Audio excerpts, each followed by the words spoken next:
Marisol spends her nights in the Ibera wetlands tracking collared animals, and in January 2021 her radio picked up something that hadn't happened there in over 70 years. A wild jaguar cub calling for its mother, born free in a swamp where jaguars had been wiped out completely. Not wild boars, not some random release, an apex predator coming back to a huge wetland after 7 decades of silence. By the end of this, you'll know exactly how a handful of animals turned into a living, breeding population and what actually changed because of it. Ibera sits in Corrientes province, Argentina, one of the largest wetlands in South America, close to 700,000 hectares of marsh, grassland, and forest. Capybaras are everywhere here, but calling it a Capybara-Dominated swamp undersells it. This place holds giant anteaters, macaws, otters, and dozens of other species. By the mid-20th century, hunting and habitat loss had wiped out the jaguar completely from this entire province. No apex predator meant no natural check on prey populations, and the ecosystem had been running that way for generations. The giant anteater came back first, in 2007, using animals from rescue and captive breeding programs rather than wild capture. Marisol calls that release the proof of concept, because it showed the wetlands could actually support a species everyone assumed was gone for good. The red and green macaw followed in 2015, after roughly 2 centuries of complete absence from Argentina. Then came the collared peccary, also from 2015 onward, a native pig-like animal that's often confused with wild boar, but it's a completely different species from a different lineage. That confusion matters, because it's easy to see how a peccary release gets misremembered years later as 3 wild boars. The real headline animal, though, was always the jaguar, and bringing one back isn't like releasing a bird or an anteater. You can't just open a cage and hope for the best with an apex predator that needs a huge amount of prey and space to survive. Every animal used in the program had to come from rescue centers or careful breeding, chosen specifically for the ability to reproduce and survive outside captivity. Cubs born into the program had to be conditioned to behave like wild jaguars, avoiding human contact, learning to hunt on their own. Managers needed enough prey across enough territory before a single jaguar could be released without starving within months. And every release had to be tracked constantly, because a mistake with a large predator doesn't just risk one animal, it risks the entire program's reputation. January 2021 is when it all paid off, a female jaguar and her 2 cubs released as the first fully free-ranging jaguar family in Corrientes in more than 70 years. Marisol was part of the monitoring team, and she says the first confirmed wild birth felt bigger than anything she'd worked on before. The program didn't stop there either. In 2025, Argentine authorities translocated a wild-born female from Ibera to a different national park, which only works if the original population is healthy enough to spare an animal. That's the real marker of success, not a headline stat, but a population stable enough to help rebuild jaguars somewhere else entirely. Now here's the part people get wrong constantly. Assuming jaguars alone fixed the capybara population within 4 years flat. Jaguars do prey on capybaras, and apex predators can absolutely change prey behavior and numbers over time. But claiming a specific population crash happened because of exactly 3 animals needs actual before and after data, not just a good story.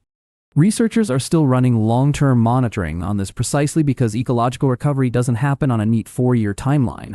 Some call this ecological memory, the idea that a damaged habitat can retain the structure needed to bounce back once the missing piece returns. It's a real concept, but it's not magic, and it's not something a handful of animals prove on their own in half a decade. There's a harder side to this story too, because bringing back a big predator doesn't happen in a vacuum. Ranchers and local communities live right next to this reserve, and jaguars can and do raise real fears about livestock. Argentine conservation groups had to build actual coexistence work into the program, compensation systems, local communication, ongoing monitoring, not just releases and press photos. Marisol spends as much time talking to nearby ranchers as she does tracking radio callers, because the program collapses without that trust. Without local buy-in, a rewilding project this ambitious doesn't survive contact with the people who actually live there.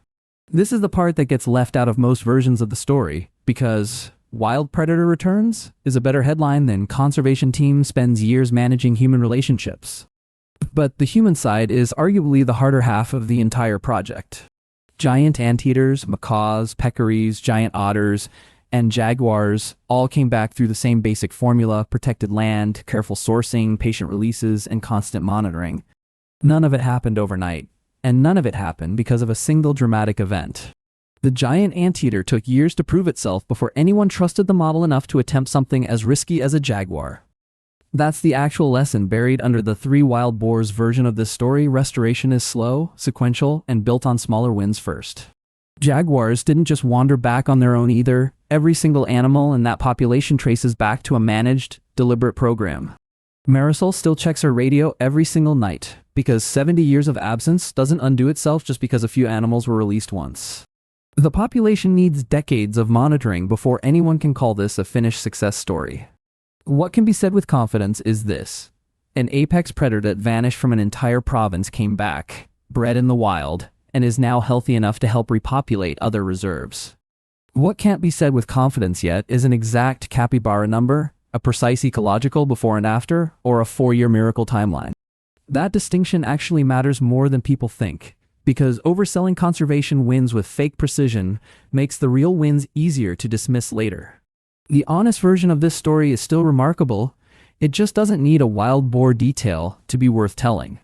Marisol didn't sign up to track wild boars. She signed up because she wanted to hear a jaguar call in a place that hadn't had one in 70 years. In 2021, she finally did. If you came here for a simple animal swap story, the real one is bigger, slower, and honestly more impressive than that. It's not a story about 3 animals fixing an ecosystem. It's a story about a team fixing a program one species at a time until a jaguar could survive there again. That took giant anteaters proving the model, macaws proving it again, peccaries adding another piece, and years of trust building with ranchers before a single jaguar was ever released. Every piece had to work before the next one could even be attempted. Marisol's radio still lights up most weeks with a new signal, sometimes a cub, sometimes a female moving territory, sometimes nothing at all for days. That's what real rewilding actually looks like. Mostly quiet, occasionally electric, never as tidy as a 4-year turnaround headline. If jaguars can come back from 0 in one province, the same model is now being tested for other lost species across South America. Which raises the real question worth asking next: what other animals have quietly disappeared from places you'd never expect? That's exactly what the next video digs into: species written off as gone for good, and where they're actually starting to come back. Go watch that one next, because Capybara isn't the only wetland with a comeback story nobody's telling yet.